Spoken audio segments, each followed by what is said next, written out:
ఉన్న బంగారాన్ని విడిపించి ఆ రోజు ఆన్లైన్ రేటుకే మేము కొంటాం. Sharma gold company. Hi hello, welcome to Suman TV. నేను మీ రోషన్. సో ప్రెజెంట్ నాతో పాటు కరాటే కళ్యాణి గారు ఉన్నారు. సో కళ్యాణి గారు, మీకు చందుతో ఒక బాండింగ్ ఉంది కాబట్టి ఏం చెప్తారు మీరు? చందు ఇలా వెళ్ళిపోవడం చాలా బాధాకరం.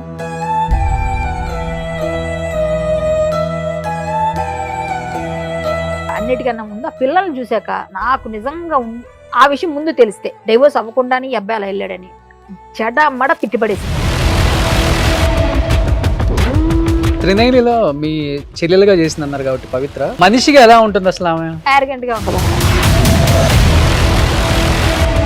నాకు మొన్న జీ తెలుగు కమిటీ ఏదో ఉత్సవం ఏదో చేశారు వాళ్ళు, దానిలో నేను డాన్స్ పిలిచారు నన్ను. అప్పుడు ఈవిడ నేను కలిసి పక్కన డాన్స్ చేశాను, పవిత్ర నేను. అప్పుడు క్యారవాన్ లో కూర్చున్నప్పుడు మాట్లాడినప్పుడు ఎలా ఉన్నారు ఆయన అంటే, లేదండి అదేం లేదు అన్నారు. నేను చందుని పెళ్లి చేసుకున్నాను అన్నారు. ఈ అమ్మాయి వదిలేసాడని తెలిసిన తర్వాత మాత్రం అబ్బాయి మీద మామూలు కోపం రాలేదు. నేను ఒకటే అంట, ఆవిడ చావు ద్వారా ఈ అబ్బాయి చావుకు ముడిపెట్టాడు భగవంతుడు. చందు వైఫ్ మాటలు విన్నప్పుడు ఏమనిపించింది? నిజంగా మా తెలియదు. వెళ్ళం ఎన్ని భరించాలని భరించింది ఆవిడ. నెక్స్ట్ త్రినైని సెట్కి వచ్చి ఆవిడ కాళ్ళు పట్టి బ్రతిమాలిందండి ఆవిడ్ని, నా మొగుడిని వదిలే అని.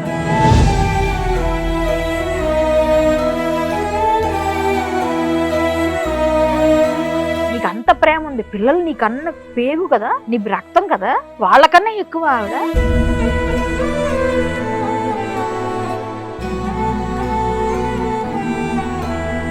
ఫైనాన్షియల్ గా కూడా బాగా వీక్ అయిపోయారు ఇప్పుడు. మీరు చెప్తున్నారుగా, ఇప్పుడు ఎవరో మినిస్టర్ గారు ఆయన ఎవరో కానీ చేతిలో దండం పెట్టారు. చాలా గ్రేట్ సార్ మీరు. ఇప్పుడే నేను ఇంతకుముందు వచ్చేటప్పుడే కాల్ చేశారు, రోషన్ నీది ఇంటర్వ్యూ చూశాను, చాలా బాగా అనిపించింది, ఇలా ఎవరికి జరగకూడదు, కుదిరితే నువ్వు ఇంటికి వెళ్ళి మాట్లాడి డీటెయిల్స్ ఇస్తే ఇద్దరు పిల్లల్ని చదువు అయిపోయే వరకు నేను చదివిస్తాను. వాళ్ళ వైఫ్ మరీ చెప్పారు.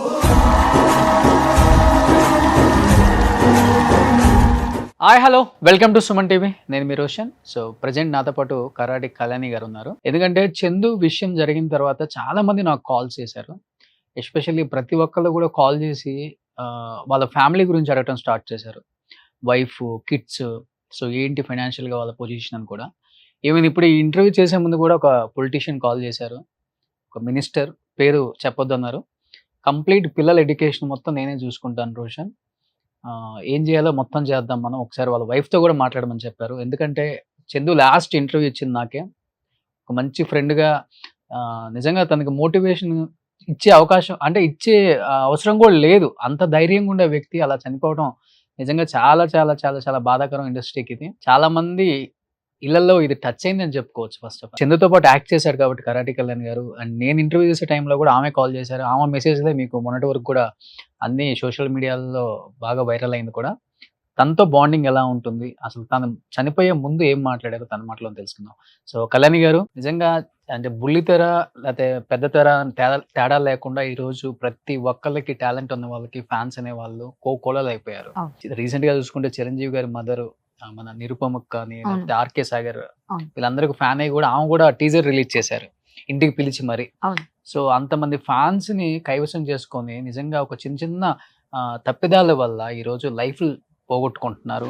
కుటుంబాలను ఆలోచించట్లేదు, తల్లిదండ్రులను ఆలోచించట్లేదు, ఇలా చేస్తున్నారు. ఇంకా సమాజం ఇలానే ఉందా, ఇలానే ఉంటుందా, ఎందుకు ఇలా తయారైందనే మాట మీద ఎక్కువ చర్చ జరుగుతుంది.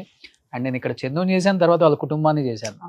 అసలు నాకు ఎక్కడా ఏం అర్థం అవ్వలేదు, ఏంటి ఎలా అయింది, ఎవరు ప్రేమించారు, ఎవరితో కలిసి ఉంటున్నారు, ఎవరి పిల్లలు ఎవరితో మమేకమై ఉన్నారు, ఏం అర్థం అవ్వట్లేదు. అండ్ మీకు చందుతో ఒక బాండింగ్ ఉంది కాబట్టి చందు ఆ టైంలో అలా చేసేటప్పుడు కూడా మీ చాటింగ్ అంతా కూడా బాగా వైరల్ అయింది.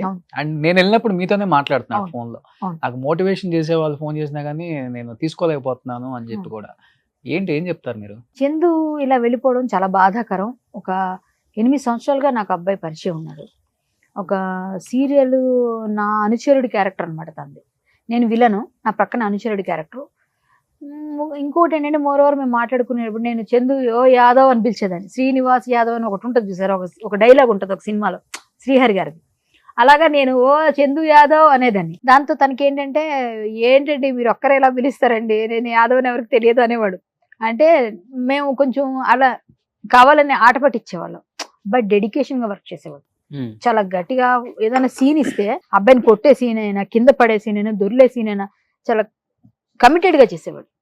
చాలా బాగా మంచి ఆర్టిస్ట్. కానీ ఆ 8 సంవత్సరాలు మేము చేసినప్పుడు కానీ ఈ అబ్బాయి పనికి వస్తాడు, మంచి హైట్ పర్సనాలిటీ ఉన్నాడు కదా, ఫ్యూచర్ లో ఎప్పుడైనా విలన్ అయ్యే అవకాశాలు ఉన్నాయని అందరూ అనుకున్నాం.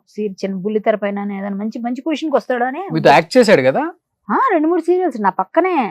నేను విలను మెయిన్ లీడ్ క్యారెక్టర్ చేసేదాన్ని సీరియల్స్ లో. అప్పుడు నా పక్కన ఒక అనుచరుడు ఉంటాడు కదా ప్రతి విలన్ కి, అందులో ఈ అబ్బాయి ఉండేవాడు. ఈ అబ్బాయి తర్వాత ఇంకొక అబ్బాయిని కూడా, తర్వాత ఈ అబ్బాయి తర్వాత ఇంకొకరిని పెట్టారు తర్వాత కొన్ని సీరియల్స్ లో. సో 2-3 సీరియల్స్ చేసాం మేము. ఈ 390లో కూడా నా పక్కన ఫస్ట్.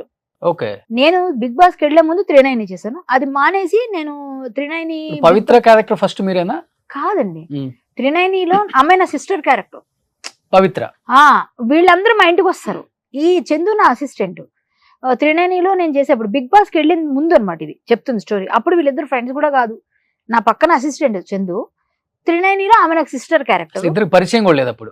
లేదు, ఫస్ట్ టైం పరిచయం నాకు. వీళ్ళిద్దరికి పరిచయం కూడా లేదు అప్పుడు. నేను అప్పుడు 390లో చేసేప్పుడు నా ఇంట్లో పెళ్లికి వీళ్ళంతా వస్తారు. మొత్తం హీరోయిన్ అప్పుడే హీరోయిన్ అక్కడ ఎంట్రీ అవుతుంది. మా ఊర్లో ఉన్నట్టు అనమాట హీరోయిన్.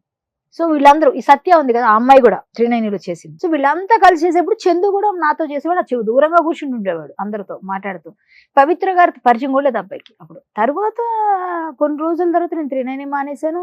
బిగ్ బాస్కి వెళ్ళి వచ్చిన తర్వాత అన్ని సీరియల్స్ మానేసిన తర్వాత నాకు మొన్న జీ తెలుగు కమిటీ ఏదో ఉత్సవం ఏదో చేశారు వాళ్ళు. దానిలో నేను డాన్స్ పిలిచారు నన్ను. విలన్స్ అందరికి ఒక డాన్స్ పెట్టారు, కామెడీ డాన్స్. అప్పుడు ఈవిడ నేను కలిసి పక్క పక్కన డాన్స్ చేసాం పవిత్ర నేను. అప్పుడు క్యారవాన్ లో కూర్చుని మాట్లాడినప్పుడు మీ హస్బెండ్ ఎలా ఉన్నారు, పిల్లలు ఎలా ఉన్నారు అని ఈవిని అడిగా.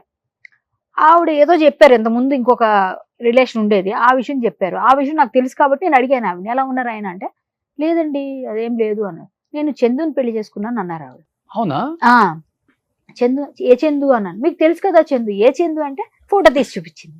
అప్పుడు దాకా వీళ్ళిద్దరు పెళ్లి చేసుకుని నాకు తెలీదు. అప్పుడు చూసాను, చూసి ఈ అబ్బాయి తెలుసు నాకు, మా చందు యాదవ్ కదా అంటే తనే అని. మరి తను పెళ్ళయింది కదా అని అడిగాను నేను. అంటే పెళ్లికి కూడా నన్ను పిలిచాడు కదా, పెళ్ళయింది కదా అంటే డివోర్స్ అయిపోయినట్టుంది ఆల్మోస్ట్, అక్కడ లేదు, అక్కడ ప్రాబ్లం వచ్చింది అని చెప్పింది ఆమె.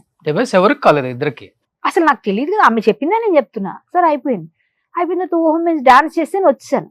వచ్చేసిన తర్వాత ఈమె చనిపోయిందన్న విషయం టీవీలో వచ్చింది కదా, నేను చూసి అప్పుడు నేను కొంచెం మొన్న డీహైడ్రేట్ అయిపోయి నాకు డయేరియా వచ్చి నేను హాస్పిటల్లో ఉన్నా. ఆ టైంలో ఈమె చనిపోయిన టైంకి నాకు బాగాలేదు కొంచెం ఒంట్లో. సో నేను ఇలా ఉన్నాను, కొంచెం మాట్లాడే పొజిషన్, కొన్ని ఫోన్లో పలకరిస్తానని చందు నెంబర్ అప్పుడు తీసుకున్న 390 వాళ్ళ దగ్గర నెంబర్ పంపించారు. ఆ నెంబర్ తీసుకుని చందుకు కాల్ చేశారు. చేసి ఏం చందు ఏంటి ఇలా అయిపోయిందంటే, చచ్చిపోయిందండి పవిత్ర చచ్చిపోయింది, నాకు 4 hours తర్వాత తెలిసిందని బాధ ఏడ్చేస్తున్నాడు. ఏడ్చేస్తుంటే ఏం పర్లేదు బాధపడకు, ఎవరైనా ఏం చెప్తాం కన్సల్ట్, మొత్తానికి బాబు ఏం కాదు, అన్ని కార్యక్రమాలు ఏంటి మేము రావాలా, ఏమైనా హెల్ప్ కావాలా అని అడిగితే బెంగళూరు తీసుకెళ్తారు, హైదరాబాద్ తీసుకురావట్లేదు, బెంగళూరు వెళ్తున్నాం, బెంగళూరుకి వెళ్ళిపోయిన తర్వాత అక్కడ అన్ని చేసేస్తారు కార్యక్రమం, మీరు రావద్దులేండి అన్న. సరేనే వచ్చాక ఫోన్ చేయి, నేను వచ్చి కలుస్తాను నిన్ను అనేసా. అయిపోయింది. నెక్స్ట్ డే మళ్ళీ కాల్ చేశాను. అయిపోయినాక అన్ని అయిపోయి కార్యక్రమాలు ఏంటి, డాక్టర్ ఏమన్నారు నీ గురించి, నీకు ఎలా ఉంది హెల్త్ అని అడిగా. అడిగితే అబ్బాయి ముందు రోజే ఏడుస్తున్న పరిస్థితి చూసి బాధ అనిపించింది. తెలిసిన అబ్బాయి కదా, తెలియని వాళ్ళకే మనం ఏదో హెల్ప్ చేస్తాం, పాపం తెలిసిన అబ్బాయి ఏదో బాధపడుతున్నాడు అనుకో నేను చేశాను. చేస్తే డాక్టర్ గారు నాకు ఎంఆర్ఐ తీసుకోమన్నారు. నేను నిమిషంకి ఒకలా ఉంటున్నాను, నాకే తెలియట్లేదు, నాకు మర్చిపోతున్నాను, నాకు ఇప్పుడు ఒకలా ఉంటున్నాను, తర్వాత ఒకలా ఉంటున్నానండి, బర్లే మళ్ళీ గుర్తొస్తున్నాయి ఏదో చెప్పాడు. అంటే బాగా డిప్రెషన్లో ఉన్నాడని అర్థమైంది. సరే చందు జాగ్రత్తగా ఉంటే నేను ఫోన్ చేస్తుంటాలే, నువ్వేం కాదు, ఏమైనా కావాలంటే ఎంఆర్ఐ తీసుకుంటే సిటీ న్యూరోకి వెళ్ళు, డాక్టర్ గారు బాగా చూస్తారు, నీకు చేతికి మాత్రం డాక్టర్ మధు గారు ఉన్నారు, ఆయన దగ్గరికి వెళ్ళి ఆర్థోపెడిస్ట్ బాగా చూస్తారు, పెద్దవాళ్ళు సినిమా ఇండస్ట్రీ అంతా అక్కడికి వెళ్తారు అని చెప్పాను. సరేనండి వెళ్తాను నేను అంటే, లేదా నేను చెప్తాను నువ్వు వెళ్ళు, లేదా నేనే వస్తా కావాలంటే తోడుగా నీకు అని చెప్పేశాను. అంటే ఓకేనండి అన్నాడు. ఆ తర్వాత నైట్ మళ్ళీ నేను అలా పలకరించాను 2 రోజులు. పలకరించి నైట్ ఈవినింగ్ లేట్గా ఉంటేనే ఫ్రీ అవుతాను, అందరూ ఫోన్ చేస్తున్నారు, అది ఇది నా మీద లేని పనులు రాస్తున్నారు, నేనే చంపాను అన్నారు. అన్ని బాధపడ్డాడు చాలాసేపు, ట్రోల్స్ అని. నేను చచ్చిపోతున్నా అన్నాడు. ఏం మాట్లాడుతున్నాను, మెసేజ్లోనే మాట్లాడే ఫస్ట్ తర్వాత 2వ రోజు నుంచి మాట్లాడితే, నేను ఉండనండి పోతాను వెళ్ళిపోతాను. ఎక్కడికి వెళ్ళిపోతావు అంటే, నేను చచ్చిపోతాను, నేను ఉంటే పిచ్చోడిని అయిపోతాను, లేకపోతే తాగుబోతు అయిపోతాను, ఇంట్లో వాళ్ళకి భారంగా ఉండాలి, నేను చచ్చిపోతాను. ఏం మాట్లాడుతున్నా పిచ్చి మాటలా, మేమందరం లేవా, నేను డిప్రెషన్లోకి వెళ్ళా మా ఫాదర్ చనిపోయాక, నేను అనుకున్నా వాళ్ళతో వెళ్ళిపోలేము, మనం వాళ్ళ ఆశయాలను తీసుకెళ్ళాలి ముందుకు, ఏదైనా ఎవరైనా ఉంటే అలా చేయకూడదని నేను మోటివేట్ చేస్తూ ఏవో పెట్టాను మెసేజ్. వినలేదు. మళ్ళీ మాట్లాడుతూ ఉంటే కూడా, లేదు మీరు ఎవరికి చెప్పకండి నేను చచ్చిపోతాను. బాధలో ఉన్నప్పుడు అందరూ అంటారు కదా మాటలు, చచ్చిపోతానని. ఆ విషయంలోనే అలా అంటున్నాడులే అనుకున్నాను నేను. ఆ తర్వాత చాలా చెప్పాను, యాదవ్ అంటే ధైర్యం, నువ్వు అలా చేయకూడదు, అట్లా ఇట్లా కూడా మోటివేట్ చేశా. ఫోన్ చేశా, నీకేమైనా ఇబ్బంది ఉంటే చెప్పు, నువ్వు ఇబ్బంది పడుతున్నట్టున్నా, ఫోన్ కట్ చేసేస్తున్నావు అని. సరేలే, గుడ్ నైట్, టేక్ కేర్ అని పెట్టాను. అబ్బాయితో మాట్లాడితే మనకు కొంచెం డైవర్ట్ చేయాలని. ఇంతట్లో ఏం చెప్పాడు, నేను వైజాగ్ వెళ్తున్నా, వచ్చినాక నిన్ను కలుస్తా, నువ్వు సిటీలోకి వచ్చావు కదా, రోషన్ ఇంటర్వ్యూ చూసాను బాగుందని అది కూడా మాట్లాడా. వైజాగ్లో మాది ఆ గిమ్స్ ఉంది కదండి హాస్పిటల్, అది అది మేమే కొనుక్కున్నాం అన్నాడు. ఎవరు మీరు కొనుక్కోవడం ఏంటి అన్న. అతను ఒక డాక్టర్ అనమాట, ఇంగ్లాండ్ నుంచి వచ్చిన డాక్టర్, అక్కడ పెట్టారు యాదవ్ డాక్టర్, మాకు రిలేషన్ తెలిసిన వాళ్ళు. అయితే వైజాగ్ లో పెద్ద హాస్పిటల్ కట్టారు, అది సంథింగ్ ఏదో ప్రాబ్లంలోకి వెళ్ళిపోయి వీళ్ళ దగ్గర ఫైనాన్స్, వీళ్ళ బావగారు ఎవరు చేశారట ఫైనాన్స్, చందు వాళ్ళ బావగారు చేసి అది ఆప్షన్కి వెళ్ళిపోయింది. ఆప్షన్లో మేమే తీసుకున్నాం, అది ఇప్పుడు మేము డిస్కస్ చేసి తీసేస్తున్నాం. అది దాన్ని వైజాగ్ లో ఎవరైనా పెద్దవాళ్ళు ఉంటే చెప్పాలనుకుంటే మొన్న ఒకటి వచ్చింది, నేను రావాలి వైజాగ్ అన్నాడు. మొన్నే యాక్సిడెంట్ అయింది కదా కార్లో, మేము కార్లో వెళ్తున్నాము, కానీ నేను కార్లో రమ్మని నేను అన్న, ఇక మీదట నువ్వు తర్వాత వచ్చేసే, లేకపోతే నువ్వు ఎలా ఫ్లైట్లో వస్తారా, అక్కడ ఏమైనా హెల్ప్ కావాలని నేను చేస్తా వైజాగ్లో, అక్కడ ఎవరైనా డాక్టర్, ఆ డాక్టర్ గారు కూడా తెలుసు నాకు, వేరే ఎవరితో కూడా మాట్లాడదాం అని చెప్పాను. అంటే సరేనండి అలాగే అన్నాడు. నేను లేకపోతే ఇంకా 2-3 డాక్టర్స్ చెప్దాంలే, అక్కడ ఉన్నారు కదా ఎవరైనా తీసుకుంటారేమో అంటే, మాకు ఒకటి అయిపోయిందండి, డీల్ అయిపోతే నా లైఫ్ సెటిల్ అయిపోద్ది అన్నాడు. అంటే పిల్లలు ఎలా ఉన్నారు, వైఫ్ ఎలా ఉన్నారంటే వాళ్ళతో ఆల్మోస్ట్ అయిపోయింది అన్నాడు. డైవోర్స్ అయిపోయిందని నాకు చెప్పాడు. ఫస్ట్ పెళ్లి చేసేసుకున్నారా లేకపోతే ఊరికే అట్లా లివినా అని అడిగాను. అడిగితే పెళ్లి చేసుకున్నామండి, మేము ఇద్దరం గుడిలో చేసుకున్నాం, పెళ్ళి అయింది మా ఇద్దరికి అన్నాడు. మేము లివిన్లో ఉన్నారేమో అనుకున్నానయ్యా నేను, లేకపోతే ఆవిడ కూడా మొన్న నాకు చెప్పారు. అవును, నాకు పవిత్ర కూడా చెప్పింది, మీతో మాట్లాడిందంట కదా, నా ఫోటో చూపించిందంట కదా అని చెప్పాడు నాతో. అయిపోయిన తర్వాత ఇప్పుడు ఏంటి ఎప్పుడు వచ్చావంటే, నేను ఏదో ఇన్సూరెన్స్ కోసం వచ్చా, ఇన్సూరెన్స్ నామినీస్ ఏవి ఉన్నాయి ఏదో చెప్పాడు. నాకెందుకు చెప్పినంత వరకు విన్నా. తర్వాత ఇదంతా చెప్పాడు అనమాట. అక్కడ వైజాగ్ వస్తాను నేను ఇవాళ బయలుదేరాలి, కానీ నాకు హెల్త్ బాగాలేదని నేనే పోస్ట్ పోన్ చేశానని చెప్పాడు. సరే నేను వెళ్తున్నా, నేను వచ్చిన తర్వాత నిన్ను కలుస్తా, లేదా నువ్వు వస్తే అక్కడ ఫోన్ చేయి, నేను అక్కడ ఏమైనా హెల్ప్ కావాలని చేస్తా, జాగ్రత్త, ధైర్యంగా ఉండు, ఏం లేదు, అందరూ ఉన్నాం, మేమందరం నీకు సపోర్ట్ చేస్తాం, మళ్ళీ నీకు సినిమాలు వస్తాయి, సీరియల్స్ వస్తాయి, నువ్వు మళ్ళీ ఒక మంచి పొజిషన్ ఇస్తాడు దేవుడు నీకు అని. నేను ఏదో నా వరకు నేను ప్రయత్నం చేశాను. 3 రోజులు నేను ఫోన్ చేస్తూనే ఉంటాను, నీకు తగ్గే వరకు నువ్వు సెట్ అవ్వు, ఏం కాదు, మన పిల్లడు మంచిగా ఉండాలి, అందరూ బాగుండాలని కోరుకున్నా అని చెప్తున్నాను. అలాగేనండి, అలాగే నాకు కావాలని చెప్పేసి అనేసాడు. అంతే అయిపోయింది. నేను బుధవారం అయిపోయింది, నైట్ ఎందుకు మనం నైట్ జర్నీ వద్దని బుధవారం నైట్ వెళ్ళకుండా లక్ష్మీవారం మార్నింగ్ బయలుదేరి వెళ్ళాను. ఈవినింగ్కి చేరిపోయాను నైట్ వరకు. ఇంకా అలసిపోయాం కదా అని పడుకొని ఇంకా ఆ రోజు చేయలేదు ఫోన్. ఫ్రైడే లేదు, నేను లక్ష్మీవారం నేను రాజమండ్రిలో మా ఫ్రెండ్ వాళ్ళ ఇంట్లో ఉండిపోయి మార్నింగ్ లేచి వెళ్ళాం, ఫ్యామిలీతో వెళ్ళాం మేము, మా తమ్ముడు మేము అందరం కలిసాను. నైట్ టైం ఎందుకు ఎర్లీ మార్నింగ్ మళ్ళీ లేచి బయలుదేరి వెళ్ళిపోయాం. శుక్రవారం వెళ్ళిపోయాను ఈవినింగ్ అంతా. ఫ్రైడే ఇంకా చేద్దామని అనుకుంటే ఇంట్లో పనులన్నీ ఉన్నాయి, ఉదయం నుంచి అన్ని పనులు చేసుకుని సాయంత్రం ఫోన్ చేద్దాం అనుకున్నా. ఈలోగా న్యూస్ వచ్చేసింది. నేను 10 నిమిషాలు షాక్లో ఉండిపోయాను. ఈ పిల్లాడు ఏంటి, ఎంత చెప్పినా ఎన్ని చేసినా చచ్చిపోతానన్న మాటను పట్టుకొని అలాగే పట్టుకున్నాడు, ఏంటి ఇంత చిన్న వయసు, పిల్లలు ఉన్నారు అబ్బాయికి, ఆవిడని వదిలేసి వచ్చేసాడు. తర్వాత నాకు ఇంతగా చెప్పలే, ఆవిడని డైవోర్స్ ఇచ్చాను అన్నట్టే చెప్పాడు, సెటిల్ అయిపోయిందని చెప్పాడు, ఆల్మోస్ట్ సెటిల్ అయిపోయిందని చెప్పాడు. ఇది ఒకటి మాట అన్నాడు. అంటే నేను అప్పుడు అడిగాను, మరి ఆవిడని ఎలా చేసుకున్నావు అంటే, ఆల్మోస్ట్ సెటిల్ అయిపోయిందండి, ఈవిడే నాకు అమ్మలా చూసుకుంది, ఈవిడే నా తల్లిలాగా అని అట్లా చెప్పాడు. చెప్పి అందరూ పిచ్చి పిచ్చిగా రాస్తున్నారండి, అదండి ఇదన్నా నాతో బాధపడకని చెప్పేసాను. నేను మన నెక్స్ట్ డే చెయ్యకపోవడం మరి అది నాకు తెలియదు కదా, పొద్దున్న చేసినా కూడా అబ్బాయి ఎత్తకపోయాడేమో, నేను చేయలేదు ఆ రోజు ఫోన్. సో అంతే, అంతవరకే తెలుసు. నెక్స్ట్ మీ ఇంటర్వ్యూస్ అన్ని చూసా నేను, మీ వాళ్ళు అక్కడికి వెళ్ళి ఇవన్నీ చూసినా అన్ని కొంచెం నాకు అర్థమైంది ఏంటంటే, వీళ్ళిద్దరు కూడా డైవోర్సులు తీసుకోలేదు. ఇద్దరు తీసుకోలేదు, ఇద్దరు బ్లెండర్ మిస్టేక్ చేశారు. ఇద్దరికి ఇష్టం ఉంటే, ఇప్పుడు సింగిల్స్ అనుకో, ఇద్దరు లోన్లీగా ఉన్నారు, ఎవరికాళ్ళు సపరేట్గా ఉన్నారు, అన్ని విడిపోయి ఉన్నారు అనుకో, పెళ్లి చేసుకోను ఎవరన్నా, ఎవరితోనే ఏదైనా చేసుకో. కానీ ఇటువైపు చిన్నపిల్లల లైఫ్ తీసేసాడే, వాళ్ళు పెద్దోళ్ళు అయిపోయారు, చిన్నపిల్లలు వీళ్ళు అసలు అమాయక పక్షులు. వాళ్ళకి ఏం తెలుసు, ఇది కదా నువ్వు చేయి పట్టుకుని వేలు పట్టి నడిపించాలి, నాన్న నువ్వు నా హీరో అని పాటలు పాడతారుగా, ఇప్పుడు నాన్న నువ్వు కదా నిలబడాలి. ఇలాంటి టైంలో పిల్లల్ని వదిలేసి బంగారం లాంటి పెళ్ళాన్ని అన్ని సంవత్సరాలు లవ్ చేసి నన్ను పిలిచాడు పెళ్లికి. పెళ్లికి పిలిస్తే నేను వెళ్ళలేదు, అప్పుడు ఏదో షూటింగ్స్ బిజీ ఉండి వెళ్ళలేదు, 15లోనే వెళ్ళలేదు. వెళ్ళకపోతే నన్ను దెప్పేవాడు, ఎందుకు మీరు రాలేదు, మా పెళ్లికి ఎందుకు వస్తారండి మీరు చిన్న, మళ్ళీ యాదవ్ అంటారు, సేమ్ కమ్యూనిటీ అంటారు, మీరేమో రాలేదు, అట్లా నన్ను చెప్తే నేను నీ కొడుకు పెళ్లికి వస్తాలే, కూతురు పెళ్లి ఇలా అనేసి కామెడీ చేసేసేవాడు. ఇలా పెళ్లి చేసుకున్నారంటే విడిపోయాడేమో, మంచి లైఫే కదా, ఇష్టపడి చేసుకున్నాడా అని అనుకున్నాను. కానీ మనం అంత డీప్గా ఎందుకు వెళ్తాం, నాతో ఎప్పుడు గౌరవంగా ఉండేవాడు. సో అంతవరకే. ఈ అమ్మాయి వదిలేసాడని తెలిసిన తర్వాత మాత్రం అబ్బాయి మీద మామూలు కోపం రాలేదు నాకు. పిల్లల్ని చూసాక, వాళ్ళ మొహం చూసినాక నాకు మామూలుగానే ఇలాంటి వేషాలు వేస్తే, చిన్నపిల్లలు నువ్వేమన్నా పో, వాళ్ళ వయసు లైఫ్లు తీసేసావు కదా.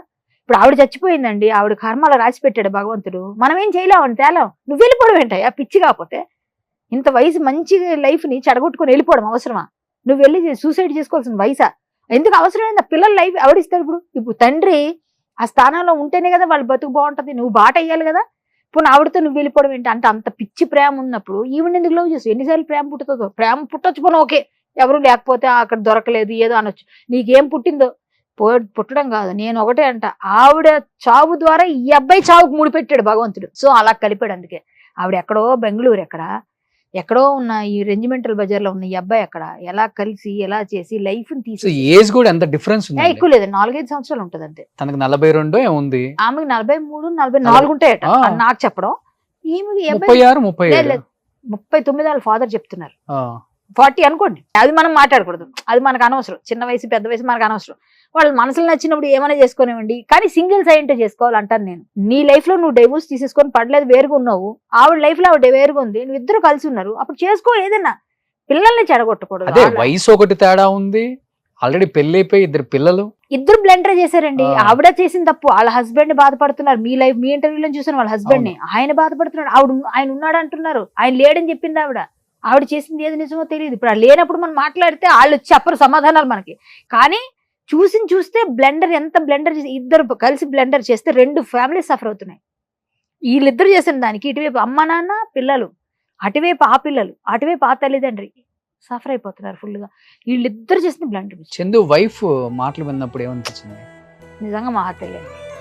ఒక విధంగా ఏంటంటే పెళ్ళం ఎన్ని భరించాలని భరించింది ఆవిడ. తాళి కట్టినోడు, ఇష్టపడినోడు, ఆవిడ నిజంగా ఇష్టపడింది అతన్ని, ఆవిడ నిజంగా ప్రేమించింది కాబట్టి కొడితే అంత కొడుతుంటే భయంకరంగా కొడతాడంటండి. ఈవెన్ పవిత్రని కూడా కొట్టాడు అనేసి త్రినైని సెట్ లో చెప్తున్నారు. ఆవిడ త్రినైని సెట్కి వెళ్ళి పవిత్రంగా కొట్టేవాడా?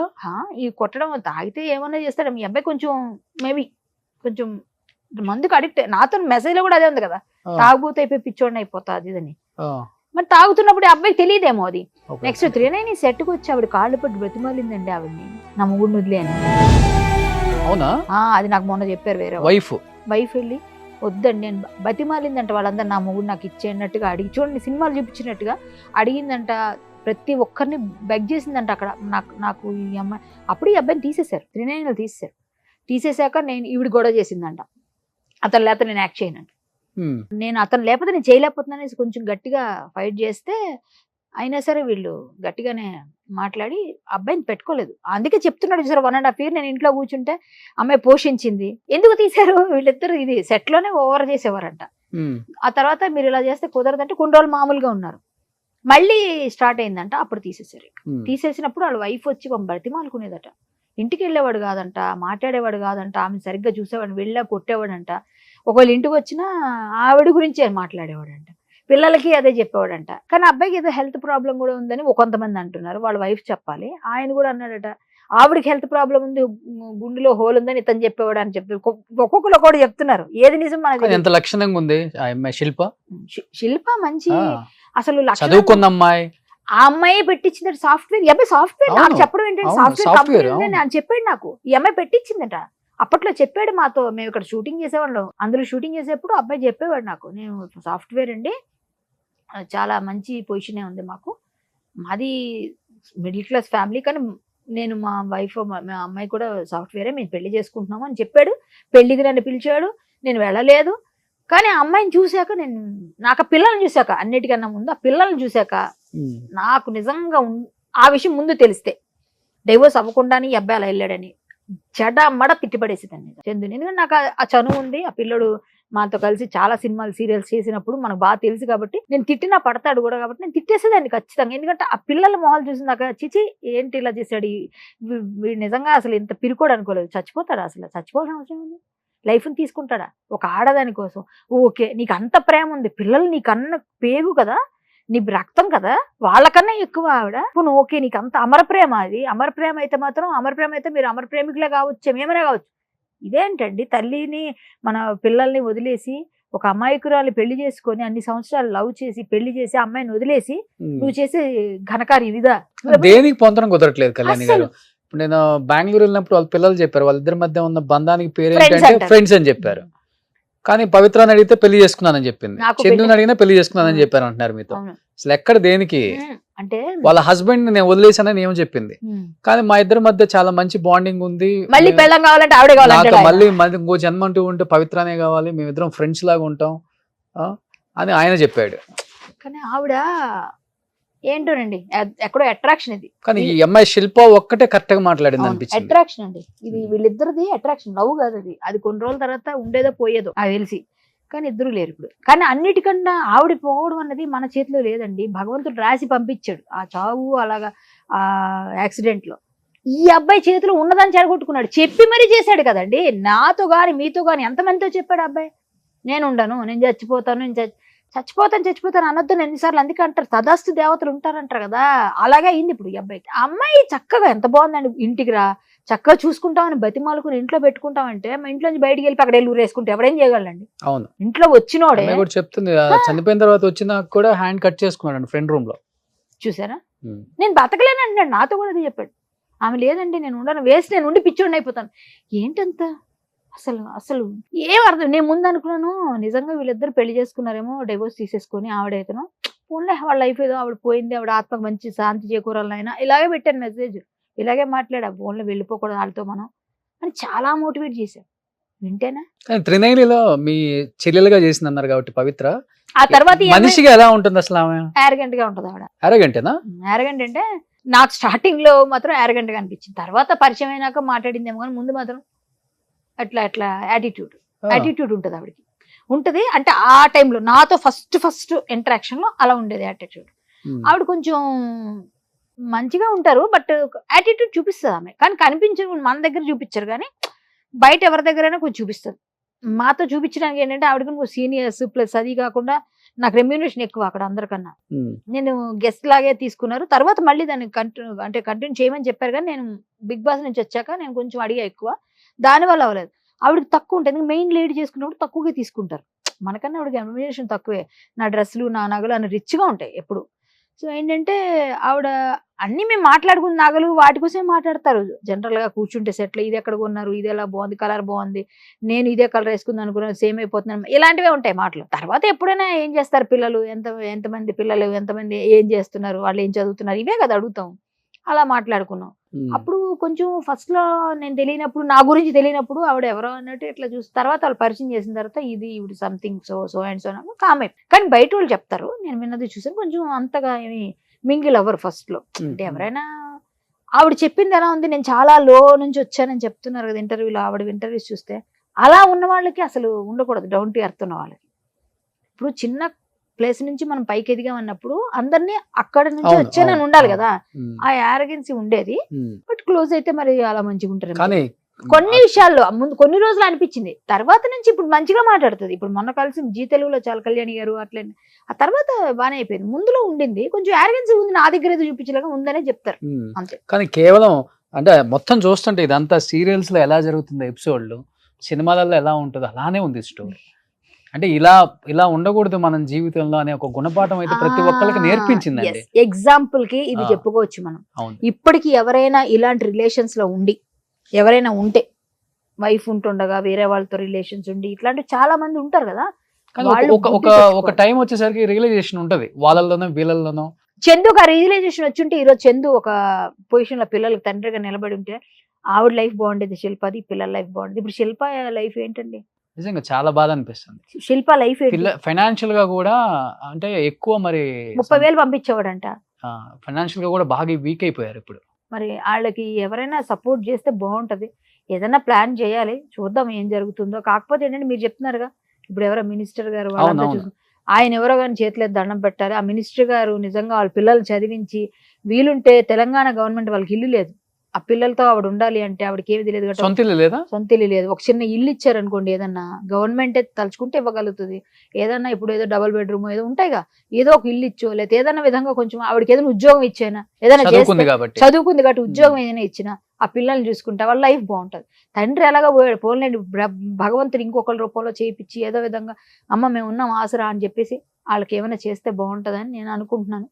ఆయన మీరు అన్నట్టుగా ఆ మినిస్టర్ గారు నేను ఇంత ముందు వచ్చేటప్పుడే కాల్ చేశారు. చాలా గ్రేట్ సార్, మీకు శ్రీరామ రక్ష. చాలా బాధ అనిపించింది. ఇలా ఎవరికి జరగకూడదు, మా పేర్లు మేము బయట చెప్పుకోకూడదు, చేసిన సహాయం చెప్పుకోకూడదు. కాబట్టి గ్రేట్, కుదిరితే నువ్వు ఇంటికి వెళ్ళి మాట్లాడి డీటెయిల్స్ ఇస్తే ఇద్దరు పిల్లల్ని చదువు అయిపోయే వరకు నేను చదివిస్తాను. వాళ్ళ వైఫ్ మరీ చెప్పారు పాపం, సూపర్ అమ్మ. ఆ అమ్మ నిజంగా వాళ్ళ పిల్లలకి వాళ్ళకి ఎప్పుడు ఆ రాముడి దయ ఉంటారు. చక్కగా చల్లగా చూడాలి నేను మనస్ఫూర్తిగా కోరుకుంటున్నాను. కానీ ఇలాంటి రాముడు. ఎప్పుడు ఇండస్ట్రీలో జరగకూడదు. ఇండస్ట్రీ కాదు, బయట కూడా జరగకూడదు. బట్ ఇది రంగుల ప్రపంచం కాబట్టి చిన్నది జరిగినా పెద్దది అబ్బాయి ఎంత జరిగినా మంచి టాలెంటెడ్ అండి. చాలా సినిమా పిచ్చితోని అన్ని వదులుకొని వచ్చాడు. Football player, software player. Engineer, అవును, nationals ఆడాడు హైట్ అబ్బాయి. ఉంటాడండి. ఆ. ఎంత బాగుంటాడు. 6 ఉంటాడు. ఆ, నాతో పక్కన చేసేటప్పుడు ఏదైనా సీన్ చేసేటప్పుడు అబ్బాయి కింద దొరలాలనుకో ఫైట్లలో అబ్బాయి వాళ్ళే మమ్మల్ని దొరలించారు కాబట్టి మేము ఇద్దరం ఒక సీన్ చేసాం. ఒక సీరియల్లో అన్ని గెటప్స్ చేస్తాం. అందులో మేము బెగ్గర్స్ గెటప్స్ చేస్తాం. చందు నేను ఇక్కడ చిరిగిపోయిన డ్రెస్ చీరలు వేసుకొని ఆ అబ్బాయి నేత చీరలు వేసుకొని అబ్బాయి ఇలా పెట్టుకొని ఒక ఫోటో ఉంటుంది. అది మొన్న కనిపించింది. ఆ ఫోటో అయితే ఇట్లా పెట్టి చందు నేను ఇద్దరం అనమాట. నేను అంటే ఇది భలే ఉందా ఆ గెటప్, ఫోన్లో ఇదేదో అంటారు కదా, ఇలాంటివన్నీ చేస్తే కొన్ని అన్ని పోతాయి అంటారు, అట్లా ఉంది గెటప్ అని ఇద్దరం కామెడీ చేసుకున్నాం. అది ఎక్కడ మేము కొడకంచిలో చేసాం. కొడకంచి అని ఒక ఊరుంది, okay. ఆ ఊర్లో చేసాం. అక్కడ గుడి దగ్గర వేరే వాడు ఇంటి దగ్గర అడుగుకోవడం. మేము మారువేషాల్లో మారువేషాల్లో వెళ్తుంటాం. వాళ్ళు కనిపెట్టుకోవడానికి హీరోయిన్ ఏం చేస్తుంది ఎక్కడని దొంగతనంగా ఏదైనా వేరే ప్లాన్ చేయడానికి. మా ఇద్దరం బాగా చేసాం సీరియల్స్. బాగా పిల్లడు మంచి పిల్లోడిని అంటే మంచి పిల్లోడు, మంచి ప్యాషన్ ఉంది, మంచి డెడికేషన్ ఉంది. ఒక్క చిన్న వీక్నెస్ తో లైఫ్ ని రూయిన్ చేసుకొని ఫ్యామిలీ లైఫ్ ని రోడ్డు మీద పడేసాడు. అది ఒక్కటే నాకు చాలా పెయిన్. నువ్వు ఎంత టాలెంటెడ్ అయితే ఏం లాభం, చేయాల్సిన ఎప్పుడు నువ్వు హీరో అవుతావు. నీ పిల్లలు మా నాన్న గ్రేట్ అని నీ గురించి చెప్పుకున్న రోజు నీ పిల్లలు ఇప్పుడు ఆ పిల్లలు ఈ యూట్యూబ్ లో ఇవన్నీ ఉండవా? పెద్దయినాక వాళ్ళ పరిస్థితి ఏంటి? జీవితాంతం ఉంటాం. వాళ్ళ పిల్లల పరిస్థితి ఏంటి? నువ్వు నిన్ను ఎలా పెట్టుకుంటారు? నా తండ్రి గ్రేట్ అని ఎప్పుడు చెప్పడానికి వాళ్ళకి మనసు రాదు. చిచ్చే మా నాన్న వేస్ట్ అనే వస్తుంది. నువ్వు అది చనిపోయి ఇప్పుడు నీ ఆత్మ మాతో మాట్లాడిపోయి నీకు కనిపిస్తుంటాయి అన్ని. నీ పరిస్థితి ఏంటి? ఇప్పుడు త్రిశంకు స్వర్గం అంటే అంటారు, స్వర్గంకి వెళ్ళరు నరకంకి వెళ్ళరు అంటారు కదా. చూరుకు వేలాడుతుంటాయి ఇలాంటి ఆత్మలని. బలవన్మరణం చేసుకున్నవన్నీ వాళ్ళకి ముక్తి ఉండదు అంటారు. మన గరుడ పురాణంలో వాటిలో చెప్తారు. ఇలా అంగుష్ట పరిమాణంలో వేలాడుతూ ఉంటారు, వాళ్ళు ఇంతే ఉంటుంది ఆత్మ అంటారు. అవన్నీ అబ్బాయికి కనిపిస్తాయి. ఈ అబ్బాయి స్వర్గానికి వెళ్ళలేడు, నరకంకి వెళ్ళలేరు. అంటే ఆత్మ ఎవరైనా కానీ, ఈ అబ్బాయి అని కాదు, జనరల్ చెప్తున్నాను. అంటే చనిపోయిన వాళ్ళు ఏది పొందుతారు ఇప్పుడు అని చెప్తాం. మనకేమనుకుంటే సద్గతులు కలగాలని ఎక్కడ కలుగుతాయి? చావు తనంతట అదే రావాలి. కానీ మనం వెళ్ళి బలవం చేసుకుంటే అవును. నీకు ఇచ్చిన సమయం వరకు నువ్వు ఉండకుండా నేను చచ్చిపోతానంటే మధ్యలో చనిపోవడానికి ఎప్పుడు ప్రయత్నం చేయకూడదు. అంటే బలవన్మరణాలు చేసుకునే వాళ్ళకి మంచి జరగదు, సద్గతులు. బలవన్మరణాలు అంటే అపమృత్యు దోషాలు అంటారు. అపమృత్యు దోషాలు ఉన్న వాళ్ళకి ఇలా జరుగుతుంది. వాళ్ళు నిజంగా నమ్మరు ఇవన్నీ ఉంటాయి అన్నిని. వాటిని ఏదైనా చిన్న పూజలు చిన్న పరిహారాలు ఉంటే ముందు తెలుస్తుంటాయి మనకి. చేయించుకుంటుంటారు కొంతమంది చేయిస్తారు కదా, అపమృత్యు భయం అంటారు, అపమృత్యు దోషం, ఇవన్నీ అవే ఇలా చనిపోయిన వాళ్ళు ఇలాంటివన్నీ. కాబట్టి కొన్ని నమ్మాలి మనం. మన ధర్మంలో చాలా ఉన్నాయి. ఇలాంటివి అసలు ఇండస్ట్రీలోనే కదా ఎక్కడ జరగకూడదు. మా పిల్లలకి మంచి భవిష్యత్తు ఇస్తున్న వాళ్ళకి మరొక్కసారి నేను సుమన్ టీవీ ముందులో ఈ ఇంటర్వ్యూలో నాకు చాలా సంతోషాన్ని ఇచ్చిన విషయం చెప్పారు రోషన్ ఎప్పుడు అందరికి సపోర్టు. ఆ మినిస్టర్ గారు వాళ్ళ వైఫ్ కి వాళ్ళ పిల్లలకి ఆ రాముడి అండదండలు ఎప్పుడు ఉండాలని, వాళ్ళకి మంచి జరగాలని కోరుకుంటూ ఆ పిల్లలకి మంచి భవిష్యత్తు ఇచ్చినందుకు మీకు నిజంగా చాలా చాలా సంతోషంగా రుణపడి ఉంటారు. Thank you so much Kalyani garu. Thank you. Suman టీవీలో మీ పర్సనల్ అండ్ బిజినెస్ ప్రమోషన్స్ కోసం కింది నెంబర్కి కాంటాక్ట్ చేయండి.